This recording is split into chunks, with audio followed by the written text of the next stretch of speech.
देश इस वक्त कोरोना संक्रमण की दूसरी लहर के चपेट में है। पिछले कई दिनों से रोजाना 4000 से ज्यादा कोरोना के मरीजों की जान जा रही है। यही वजह है कि वैक्सीन की मांग भी बढ़ने लगी है। कई राज्य सरकारें वैक्सीन की कमी को लेकर सवाल उठा रहे हैं। इस बीच सीरम इंस्टीट्यूट ऑफ इंडिया के सीईओ अदार पूनावाला ने एक बयान जारी कर कहा है कि भारत बड़ी जनसंख्या वाला देश है और इतनी बड़ी आबादी का 2-3 महीने में वैक्सीनेशन करना मुमकिन नहीं है।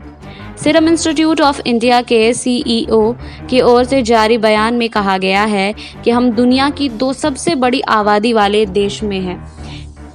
इतनी बड़ी जनसंख्या का टीकाकरण 2-3 महीने में पूरा नहीं किया जा सकता है। इसमें कई तरह की चुनौतियां और कारक शामिल होते हैं। पूरी दुनिया के लोगों को टीका लगाने में 2-3 साल का वक्त लग जाएगा। सीरम इंस्टीट्यूट ने कहा है कि पिछले साल हमारे पास वैक्सीन का बड़ा स्टॉक था और हमारी वैक्सीनेशन ड्राइव कामयाबी के साथ शुरू हुई। उस वक्त कोरोना के केस कम हो रहे थे और रिकॉर्ड स्तर पर गिर रहे थे। उस वक्त ज्यादातर लोग, जिसमें स्वास्थ्य से जुड़े एक्सपर्ट्स भी शामिल हैं, मान रहे थे कि देश में महामारी अब खत्म होने की कगार पर है। उन्होंने कहा कि जबकि उसी दौरान दुनिया के कई देश मुश्किल में थे और उन्हें मदद की जरूरत थी, उस दौरान हमारी सरकार ने जहां मुमकिन हो सका मदद पहुंचाई। बयान में कहा गया है कि हमें ये बात समझना होगा कि इस महामारी की कोई जियोग्राफी या राजनीतिक बाउंड्रीज नहीं है।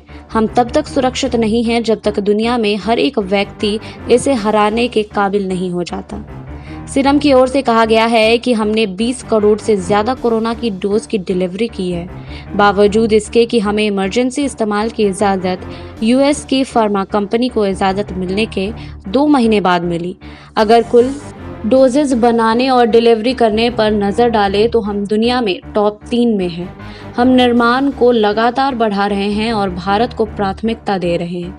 हमें इस बात की भी उम्मीद है कि हम कोवैक्स और अन्य देशों को इस साल के अंत तक वैक्सीन की डिलीवरी देना शुरू कर देंगे। कंपनी के सीईओ पूनावाला ने कहा है कि हमने भारत के लोगों की जान को खतरे में डालकर वैक्सीन एक्सपोर्ट नहीं किया है। हम देश में वैक्सीनेशन ड्राइव को सपोर्ट करने के लिए प्रतिबद्ध हैं। आपको हमारी रिपोर्ट कैसी लगी हमें कमेंट बॉक्स में लिखिए। बाकी और खबरों के लिए जुड़े रहिए SPN9 न्यूज़ के साथ।